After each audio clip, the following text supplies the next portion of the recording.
Konnichiwa and welcome to Sumo Prime Time Live. I'm Hiro Morita. The Sumo Prime Time Live brought you from the Kokugikan, the home of sumo in Tokyo.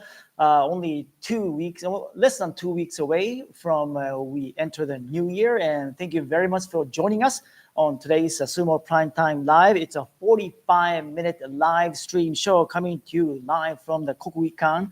And I'm really happy to be with you, the Sumo Primetime faithful and the sumo lovers. And so bear with us for the next 45 minutes. Stay with us. We will try to bring you as much fun as we can to you. So looking forward to talking to you and communicating with you throughout the show. So please send in your comments, suggestions, and perhaps questions if you have, and some of the things you might want to see in the new year from Sumo Prime Time. And thank you very much.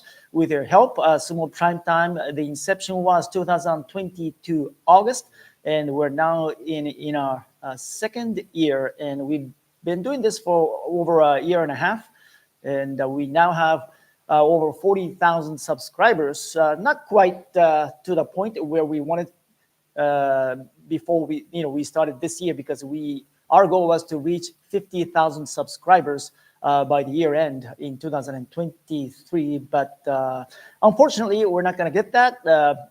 It is what it is. But we'll try our best to bring you more, great features, good updates, and interesting interviews, and some information for you to enjoy in the near future. So we would like to get that 50,000 number in soon. Now, just like always, again, please send in your comments and suggestions, and thanks for joining us wherever you may be. And 2023 Sumo has been full of excitement, hasn't it? Wasn't it? We saw, the grand champion Terunofuji winning one title in 2023. Let's start with Terunofuji because he is the top dog, but unfortunately, he wasn't able to compete in 5 out of 6 tournaments. So that was Terunofuji in 2023, the lone yokozuna. Taga Keisho, by the way, won 2 titles in January and September. So I would say he did his job, holding his fort as an ozeki. Kirishima rising to the occasion, winning the championship when he was a sekiwake in March, and rose to ozeki and winning another title in November. And Hoshoryu winning his first title in the September contest, the July contest, and Hoshoryu has now risen to ozeki. So when you look at the 2023 compared to the year before, 2022, the major difference is that in 2022 we had 3, Maegashira rank and fighters winning the championship. I believe that was 3 in a row from July, September to November. But in 2023, 0 titles won by Hiramaku ranking fighters. That means all these top dogs, the upper echelons, stepped up to the plate and did their job. So way to go to those top dogs answering the bell. Now, as I said, we had 2 new ozeki coming up in 2023 with Kirishima and Hoshoryu in back-to-back tournaments. And some other notable names I would like to mention is Kotono Waka.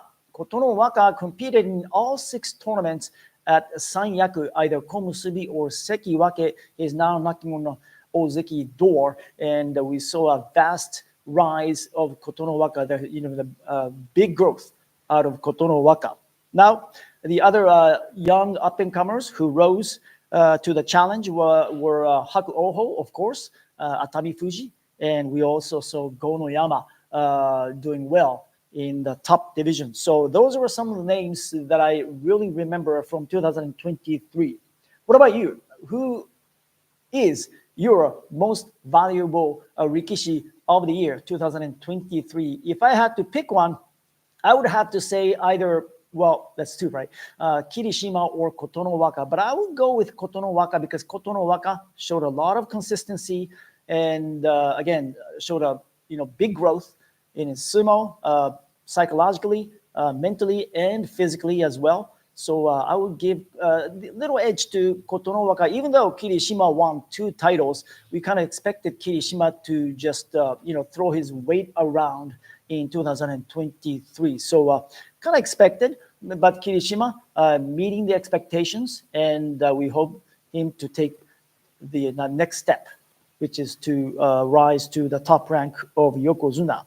Now, we brought you a lot of intriguing, we hope, contents and the features and updates of Grand Sumo in 2023 through Sumo Prime Time.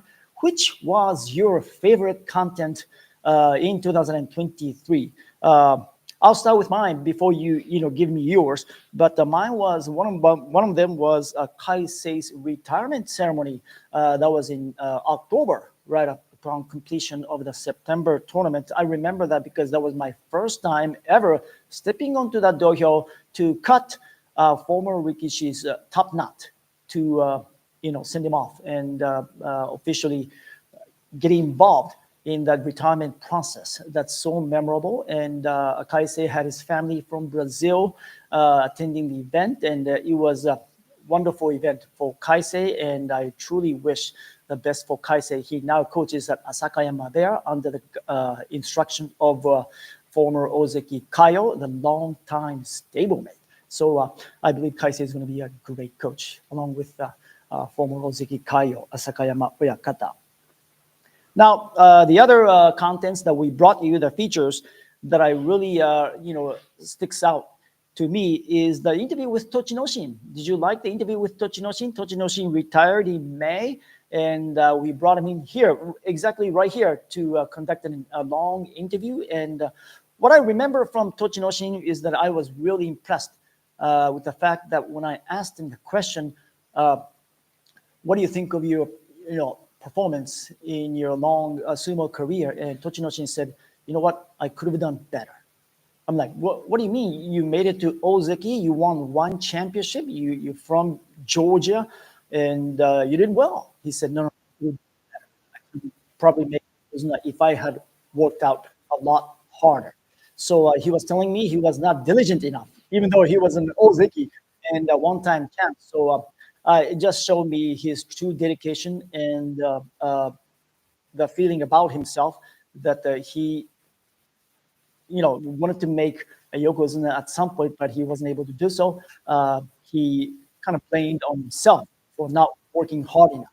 So was really kind of shocking to me that Tochinoshin told me that. Now, some other features that I remember is that the sumo training school, Sumo Kyoshujo, the experience at Sumo Kyoshujo, the one-day experience, in getting involved with all those new sumo recruits, the young recruits. They start the training early in the morning, about 7, and finish up around noon.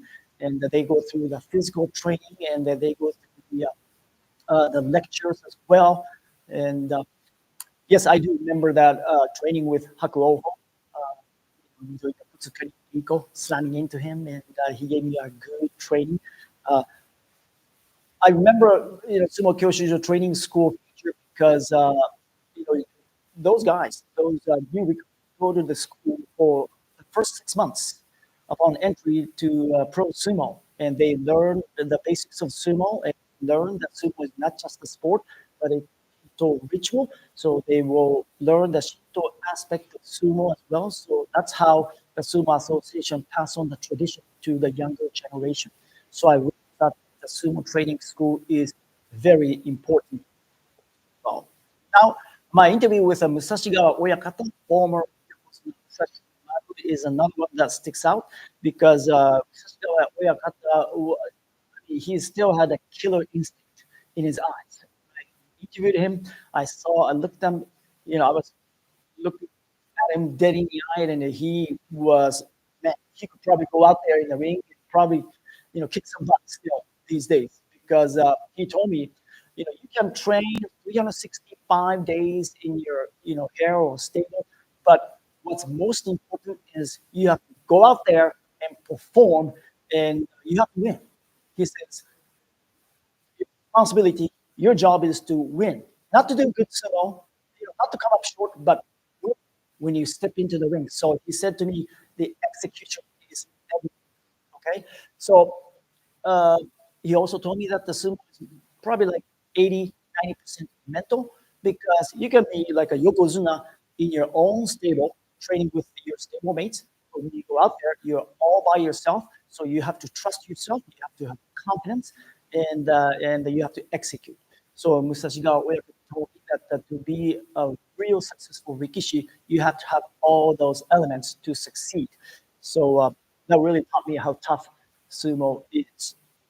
All right, and the other features that we brought to you and that really uh, yeah, has in my mind is the Kimarite introductions. We've done three of those Kimarite introductions so far. As you know, we started out with Shidashi frontal push out and Yorikiri frontal force out. And the last one we did was the Wate Nage over arm throw. I put Mawashi myself under the guidance of Kabutoyama Oyakata, former Oikari-san. And those are good lessons. And I hope you learn, especially if you're an amateur sumo or wrestler out there, anywhere, around the world. I hope you learn some valuable techniques through our production of Kimarite, the winning techniques. And of course, Sazanami-san is also my instructor and my opponent. When I try to beat him, it's hard to do that. But anyway, those Kimarite introductions, we done three of those. Now, if you remember, there are 82 Kimari or winning techniques in all of sumo, and we have 79 to go. I don't know if we can do all 79 introductions, but we will try to cover as much as we can. And next one uh, is coming up soon. But what is your uh, what kind of technique, what kind of winning technique or kimari would you like for us to cover uh, and introduce in detail? And if we can get that from you, we will take that into consideration and we'll try to produce a program or two about those winning techniques. So please send in your comments and your opinions about which technique you would like to see next. Uh, I'm getting receiving some chat from you guys. Thank you very much for sending in. Uh, let's see. You would like to see one of them says, Vanessa Dodge says, can you interview some more of the Gyoji? Yes, we did interview with a Gyoji not too long ago. That was Kimura Chichi. Yeah, he was a great shoji writer or sumoji writer, right? And yes, we do associate with the Gyoji, a lot of the Gyoji referees as well. So that's one thing we'll keep in mind. Okay, and yes, thank you for bringing in the chat. I love how Sazanami tries to speak a bit of English. Yes, we try to teach Sazanami-san how to speak English, and so does Kabutoyama-san, and they do a great job of, uh, learning the English, speaking English during the show. And we are really happy to hear that you are enjoying their English conversations, Kabutoyama-san and Sazanami-san with me. All right. So again, please let us know what kind of kimarite you would like to see next, because we will try to cover that kimarite as much as possible.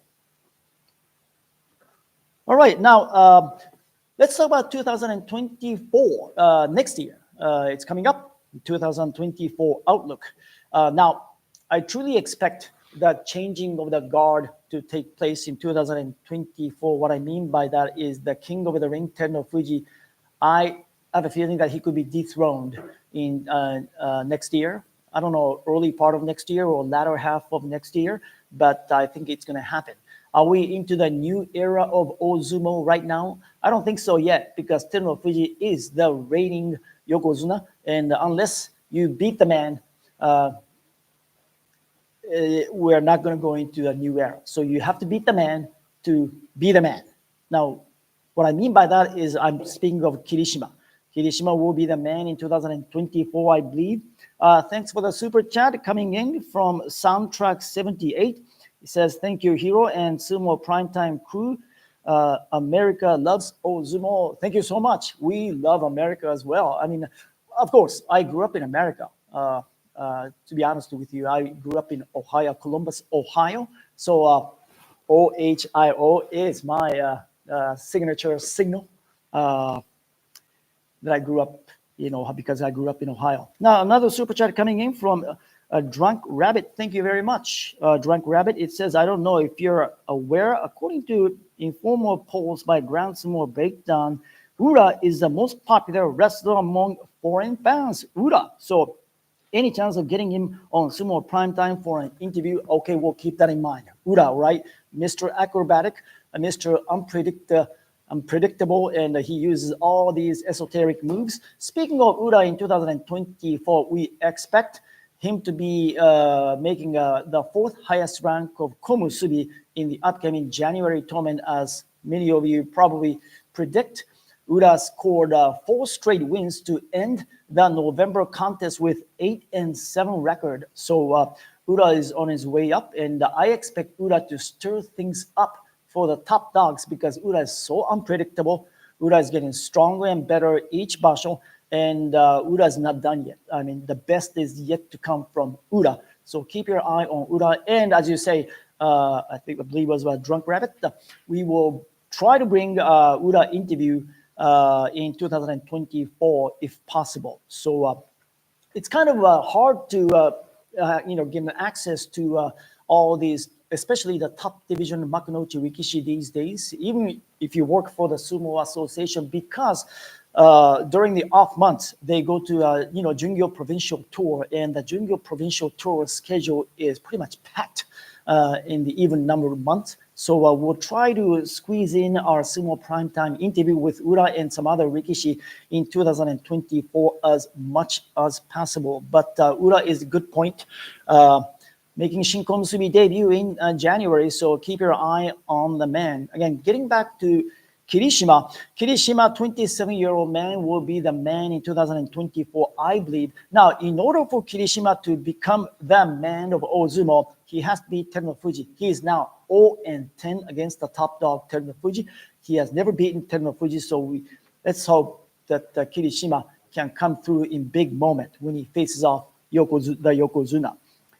Thank you very much for another super chat coming in from Chad Higgins.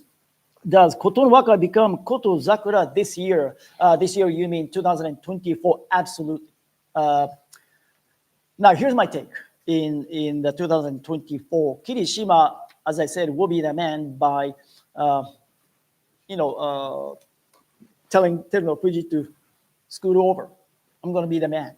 And I expect Koto Waka to rise to ozeki in the near future, if not upon completion of the New Year's tournament in January. So a good point, Mr. Chad Higgins. Koto Waka is another man you have to keep your eye on, because when he becomes ozeki, he will succeed the name Koto Zakura, as many of you know. So Koto Waka, that's one of his immediate goals, to succeed his grandfather's great name, Koto Zakura. Thank you very much, Chad. All right, now some other names I'd like to highlight. Ho Shoryu, will he become a Yokozuna in 2024? He might. He still needs to work on his fundamentals, and he needs to keep his consistency in order to become one of the top dogs of Ozumo. And I think he will be competing in his third tournament as ozeki in January. And I don't think he's quite there yet, but he'll get there. I think he is also competing, fighting off the pressure that everybody knows that he is the nephew of the 25-time champ, former Yokozuna Asa Shoryu. I think that used to be a lot of pressure on his shoulders, being his nephew. But these days, I think we see a lot of mental maturity out of Ho Shoryu. So I think Ho Shoryu, we will see a rise of Ho Shoryu in 2024. Taka Keisho, I think Taka Keisho, among the 3 ozeki, I think he could be the one ozeki who might struggle in 2024. I say that because, he had the opportunities to make Yokozuna in 2023, and he botched on both of those opportunities. And Taka Keisho, it'll be hard because everybody else is getting better and stronger, and the guys coming up. And Taka Keisho scored 11-4 record championship in September, and you have to say that that was a kind of fortunate victory for Taka Keisho. He has to raise his game level a lot higher in order to become more effective and win a couple more championships to make Yokozuna. Of course, Taka Keisho still has ample time. He's only 27 years old, so I would not be surprised to see him make Yokozuna at all in 2024, but it's going to be a tough road ahead for Taka Keisho. Now, the other Sanyaku combatants, so we need to keep an eye on 2024 are Daieisho and Wakamoto Haru. Daieisho has tried to make ozeki, but he's come up short in each of his opportunities in the past. So let's see he can flex his muscles the next time. Wakamoto Haru will be down in Hiramaku rank and file position in the New Year's tournament. He spent a lot of competitions at the Sanyaku level, especially at the third highest rank of Sekiwake in 2023. But Wakamoto Haru's days at Sanyaku will come to an end in the January tournament. But I really think that he will redeem himself in January and put himself once again up on that ozeki candidate list. And let's speak about his little brother Wakataka Kage, that 29-year-old who's competing in Makushita right now. He went 5-2. Remember, Wakataka Kage went all the way down to from Makunouchi to Makushita due to his knee injury. He had a knee operation this March after the March tournament, and so he had to spend some time in the lower divisions, and he made his comeback to the ring in November in Fukuoka. 5-2 record, not good enough to return to Juryo, but he will take another crack at it in the January tournament, and we expect Wakataka Kage to be back in around the high Maegashira Sanyaku rank by the time we do this again in 2024 at the end of 24. So I really wish for Wakataka Kage's return. Now, let's talk about Haku Oho, who made one of the biggest impacts of all of sumo in this year. Remember, in July tournament, he almost won the championship. He got beat by Hosho Ryu on the final day, and the dream of winning the championship as a top division rookie, had he won that championship, he would become first top division rookie in 109 years to win the Empress Cup. But Haku Oho wasn't able to capture that. Not only that, he injured his left shoulder and he had to be sidelined for the ensuing 2 tournaments. So Haku Oho, we expect him to be back in early part of next year. I don't know whether he'll be back in January, but let's hope he returns in top form, because if he does, look out. Thanks for the chat, super chat, MUFC14. I hope Haku Oho make it back to Makuuchi and Atami Fuji wins his first title in 2024. Love from Iraq. Thank you very much, a viewer from Iraq. Thank you so much. All right, let's talk about, Atami Fuji. Atami Fuji came so close to winning his first title, not only in September, but also in November, right? But he has a tendency to get really stiff and nervous in those big moments. So he has to control his emotions. He has to, keep his confidence when he goes into the big match. Remember, he got beat by Taka Keisho in a playoff in September, and in November, of course, the showdown between him and Kirishima on day 14, he got manhandled by Kirishima. So Atami Fuji must come through in big moments. And if he can do that, we will see Atami Fuji winning his first title in 2024. Now, can I get back to Haku Oho once again? Because Haku Oho, I think the fact that he sat out both September and November was a very wise decision. I think the decision was made not only by Haku Oho himself, but also by his stable master, the 45-time champion Hakuho, the Miyagi no Oyakata, probably thought that, the first things first. The most important thing for Haku Oho to do right now is to take care of his body, get his body in top form, because Miyagi no Oyakata knows how good, strong Haku Oho is. As long as Haku Oho gets himself in great shape, Miyagi no Oyakata is pretty confident that Haku Oho will be back in Makunouchi soon. So expect Haku Oho to be back, I would say, in the March tournament. I don't think he'll be back in January, but when he comes back, oh yeah, he is going to be making his presence felt big time. So look forward to that. So thank you for mentioning Haku Oho and Atami Fuji as well. Now, let me now give you some names I would love to see making headlines in 2024. And those names are Asanoyama, Takayasu, Mitake Umi, and Shodai. And what's in common among these four rikishi, four combatants? The answer, they are all former ozeki. Now, let's start with Asanoyama, that 29-year-old former ozeki. I expect Asanoyama to get better and stronger in 2024 and return to Sanyaku. He's getting close, but he made his return to Makuuchi in May and went 12-3. But after that, we've seen some mediocre tournaments from mediocre performances from Asanoyama. That's because he's been banged up. You know, the bicep injury and the calf injury that he sustained in late October, excuse me. But he's been slowed down with a couple of injuries. But the other things he has to get better at is that his fight, the competition against those top dogs. He's 1-2 against Kirishima since his return to the top division. 0-3 against Ho Shoryu since his return in May, and all time he's 0-6 against Teruno Fuji. So he's got to do better against those upper echelons if he wants to become true elite. So Asanoyama is one name that I would like to see, rising to the challenge. Because while he was away, people around him just got better and stronger. So he's still trying to do a catch up. Both strength-wise and skill-wise. Let's talk about Takayasu, that 33-year-old former ozeki. I hope he wins his first title. He's one man who deserves to win the Emperor's Cup, period. Who wouldn't want to see Takayasu embracing the Emperor's Cup on the final day of a grand sumo tournament?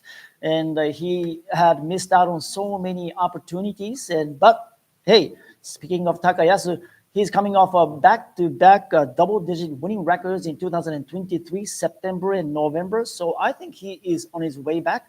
And he had 3 of those 10-5 records in 2023. So I expect Takayasu to make his presence felt big time, just like Asanoyama in 2024.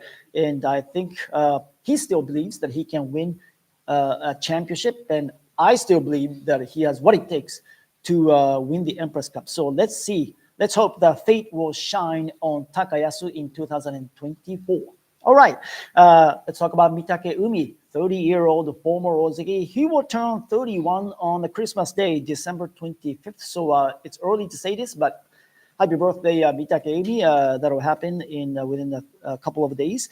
He's far from over to me. Do not count him out just yet. I know we saw him go 4-11 and 3-12 this year in grand tournament, but he's coming off back-to-back Kachikoshi, more wins than losses. So I'm sure 2023 was a bittersweet year for the former ozeki. But recently, he's showing flashes of brilliance that we used to see out of Mitake Umi when he was competing at ozeki. He's a 3-time champ, proven product. So if he can regain his consistency, and he'll become a dominant force again, no doubt in my mind. So at least that's my hope. What we'll see out of Mitake Umi in 2024. And let's speak about Shodai, the 32-year-old veteran. I'm least confident of this former ozeki's ability to throw through to do well in 2024, but let's hope he makes his presence felt. I mean, only 2 Kachikoshi in 2023, so let's hope he's able to show his ozeki pride. So again, keep your eye on those former ozeki quartet of Asanoyama, Takayasu, Mitake Umi, and Shodai. I have a feeling that they are all out to get their redemption in 2024. All right, let's introduce a super chat. Daniel His rig, hey, Hiro, I was wondering which rikishi you think people are overlooking going to 2024. How about Oho and Koto Shoho? I think there will be Joey Jin level rikishi this year. A good point. Oho, of course, the grandson of former Yokozuna Taiho, and Koto Shoho, the winner of the Juryo Championship in 2000 last tournament in Fukuoka. Good point, because Oho, I think, yeah, he's on his way up, but he looks erratic still. So he still needs to work on his, fundamentals. Gotta get better in his pushing and thrusting attack. He needs to keep going forward in his sumo. He still has a tendency of pulling and slapping. He has to avoid all those negative moves. Now, speaking of Koto Shoho, remember this January he was in contention till the last moment. He and Taka Keisho fought for the championship in the 2023 January day 15, and Koto Shoho came up short. But Koto Shoho is another rikishi is on the ascendant, because Koto Shoho proved that he doesn't belong in Juryo. He just took care of business in Juryo with a championship.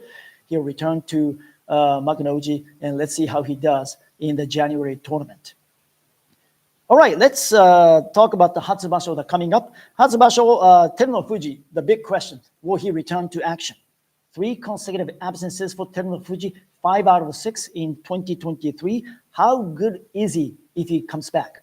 So that's a big question, the $1 million question. Kirishima, will he rise to the occasion, and as he tries to make Yokozuna by winning back-to-back championships? If he does, he'll become the 74th Yokozuna. Koto no Waka, will the young hope become ozeki? I think his Kachikoshi, his ozeki promotion is at the doorstep. So watch Koto no Waka's closely, because I think he will make his case to make ozeki. Ura will be the Shinko Musubi. As I said earlier, we expect Ura to stir things up against the top dogs. So Ura is another man you want to keep your eye on. Ono Sato, the 23-year-old Shinyu Makuruki, we expect Ono Sato to become the Shinyu Makuruki in January. And Ono Sato is another big hope. Yeah, a lot of people are speaking of big things, good things about Ono Sato. So watch for Ono Sato to do well in his top division debut in January. Now, my prediction for January tournament, well, I would say Kirishima wins it again, back-to-back, and becomes the 74th Yokozuna, and we will also see Koto no Waka rising to ozeki. So my hope, my wish is to have those Koto no Waka and Kirishima and Koto no Waka making double promotions, Kirishima to Yokozuna and Koto no Waka to ozeki. Now, by the way, Sumo Prime Time will be bringing you the exclusive interview of those two highly prospects of Kirishima and Koto no Waka. We will bring 2 interviews, the last Friday of this year and the first Friday of next year. We don't know which one we will bring you first, but the Koto no Waka and Kirishima interview coming up on Sumo Prime Time, exclusive interviews. So please look forward to those features. Now, I would like to take a moment to talk about the passing of Terao, former Sekiwake, and the Shikoroyama Oyakata, who passed away on December 17th due to congested heart failure. He was 60 years old. I've received several chats about speaking of Terao, and thank you very much for mentioning, because he was such a huge star, not only to sumo fans, but to me as well. And I've followed Terao, all these years as a fan and as a sumo commentator. I was so shocked to hear the news, and I'm sure that everybody else was as well. He was going to turn 61 in early February, so he still had like a little more than 4 years left as a stable master, but that is not going to happen, and that is very disappointing. His father was, of course, former Sekiwake Tsurugamine. Terao was the youngest of 3 sons of Tsurugamine. The eldest son, Kakurei-san Juryo, also died at a young age of 60 with a heart failure. And the second son, Terao's Sekiwake brother, Sakahoko, also passed away at 58 with a pancreatic cancer. Now Terao, passing away at the young age of 60. Very huge disappointment among sumo fans and for all of sumo. I have some fun memories of Terao. Let me show you how big of a fan I was with Terao. Look at my sumo cards. This is Terao defeating Musashi Maru when Terao was 36 years and 9 months old, winning his 7th Kimboshi. And I believe this was in the 1999 November tournament in Kyushu, and defeating Musashi Maru to pick up his 7th Kimboshi. Another card of Terao-san. He was famous for his strong pushing and thrusting attack, speedy attack, Terao pumping irons. As you can see how big of a fan I was with Terao.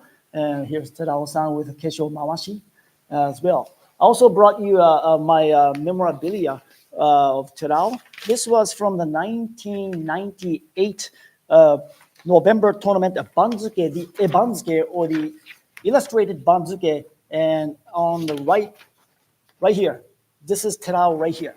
He is listed at the Maegashira 11.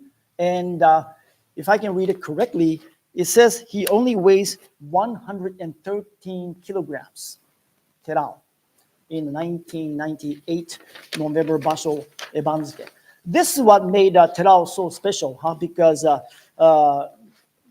everybody else weighs about 130, 140, 150 kilos in Ozumo, especially in the Makunochi top division. But Terao only weighing 113 kilos and accomplishing all these tremendous records. He competed for 93 tournaments in Makunochi, ranked 6th all time. Makunochi appearance of 1,378 matches. Amazing. Hard pressure thruster. And former ozeki, sekiwake, he gave his 120% every time he stepped into the ring. 3 outstanding performance award, 3 fighting spirit prizes, 1 technique prize, and 7 kimboshi. And I remember that 7th kimboshi because that's the year in 1999 I started my live play-by-play sumo broadcast for NHK, Japan Broadcasting Corporation. So I still remember that big moment, Terao scoring a huge upset kimboshi victory over Musashi Maru. And so what I think of Terao, actually I met him earlier this year in the January tournament. During January tournament, right across the hallway from here, I said to Terao-san, I said, hey, great to see you out of hospital, Terao-san. And we were able to do Abi's interview recently, and Terao-san said, hey, Hiro-san, come to our stable anytime you want, because you're always welcome. Terao was such a gentleman, such a man with great generosity. He treated everybody the same way, and so great kindness and generosity. Thank you. And I loved his commentary as well. He was, just precise to the point, so accurate, sharp, accurate insights and analysis. So we will all miss Terao for sure. He competed until he was 39 years old. So we mentioned about Tamawashi and some other guys at the Iron Man, but hey, Terao is the Iron Man of sumo. Now, I'm sure Abi, the Shikoroyama Beya Rikishi, will dedicate the Hatsubasho to his late stable master. And what's going to happen with Shikoroyama Beya and the Rikishi who belongs to that stable? Well, right now we expect the Homasho, the Tatsutagawa Oyakata, to succeed the stable, and I'm sure he'll become a good Oyakata. I think he'll be a great leader because he was taught by a great leader in Terao. So Homasho says he believes it's now his responsibility to pass on Shikoroyama's teachings to the younger generation. So let's hope that Homasho does a good job. Now, that process for Homasho to become the new leader of Shikoroyama Beya is still being worked out because it must be approved by the Japan Sumo Association, but before it becomes official. But hopefully the transition process goes smoothly. So once again, it's so sad, Terao-san passing away. We miss you, but you will be remembered by all of us for the rest of our lives. So thank you so much, Terao-san, and rest in peace. All right, we just a few minutes left in this live streaming show. Thank you very much for joining us and sending you your comments about Shikoroyama-san, Terao-san. Thank you so much. with your thoughtful comments, kind comments about former Sekiwake. Everybody loves Terao. I can tell. Everybody's sending great comments about Terao. And thank you so much for joining this live stream and sharing this very important moment in sumo. Now, let's talk about the ticket sales of the January tournament. The ticket sales are going really well for the January tournament. Almost all tickets are now sold out. Only a few tickets during on weekdays in the first week and the second week are still available. So if you are wanting to go to see live sumo during the New Year's tournament, better hurry up, because if you want to come watch live sumo, those tickets go, sell out quickly. So make sure you make the proper procedure to get those tickets. Thank you very much for all your comments throughout the show. And let's give you the Hatsubasho schedule. The Banzuke will come out next Monday, December 25th. And the first day, day one, will be the Sunday, January 14th. And the 15-day grand tournament in the first tournament of the new year will take place right here, the home of sumo in Kokugikan. So, by the way, if you come to the Kokugikan, if you see me, make sure to come and say hello, because I'm always ready to hand you all these wonderful stickers to you. So if you see me, don't hesitate, but come saying hello, because I would love to talk to you in person and hand you these beautiful stickers, Sumo Prime Time stickers. All right, the 15-day contest in Tokyo to take place from January 14th. Okay, so thank you for sending in your comments. Banzuke Monday, yes. That'll be the Christmas present for all of us. Yes, that'll take place on the Christmas day. Absolutely. So let me see some of the chat. Let me introduce some of the chat we are coming in. Yes, a lot of people telling me that you would love to meet me someday at the Kokugikan or wherever, whether it's in Osaka or Kyushu or Nagoya. Same thing here. I would love to meet all of our sumo fans. So looking forward to it. And now is maybe the best time to come to Japan, because the COVID fear has gone away. And please come, make your way to Japan and come watch sumo live, because now it's as good as it gets in sumo. All right, January 14th. This person says he cannot wait for this date to come. Okay. It says, I'm super impressed by how much strength and power you have built since starting this Sumo Prime Time. Thank you so much. Now, again, as I said earlier, we have a little over 40,000 subscribers at the moment. And our goal was to reach 50,000 subscribers within this year. We're not going to get that, but we will try our best to reach that 50,000 mark as soon as possible, and hopefully we can get it to 100,000 or even more in the near future. So as I said earlier, let's keep our eye on the Hatsubasho, the coming up New Year's tournament, as Kirishima will try to make Yokozuna, Koto no Waka will be trying to make Ozeki, and these two rikishi will be our two of the rikishi will be featuring in the next two Sumo Prime Time features. That'll take place on the last Friday of this year and the first Friday of next year. We will bring you the exclusive interview of Kirishima and Koto no Waka in back-to-back fashion. So 1 minute left in today's Sumo Prime Time Live. That about do it for this edition of Sumo Prime Time. Again, thank you so much for joining us and spending your precious time with us wherever you may be. We look forward to seeing you again. Let me read you some other chat. Okay, one person says, Hiro-san, are you doing shiko these days as well? Yes, of course. I train myself doing shiko because I still have to introduce some more kimarite or the winning techniques. So I'll try to keep myself in good shape, although I'm getting older and older. I'm not gonna reveal my age at this moment, but I'm getting close to where I guess Terao-san was before he passed away. But anyway, again, rest in peace, Terao. Thank you very much for watching today's show. Coming live from you, Kokuikan. I'm Hiro Morita. We'll see you again soon, especially in the New Year's tournament. Arigato and sayonara.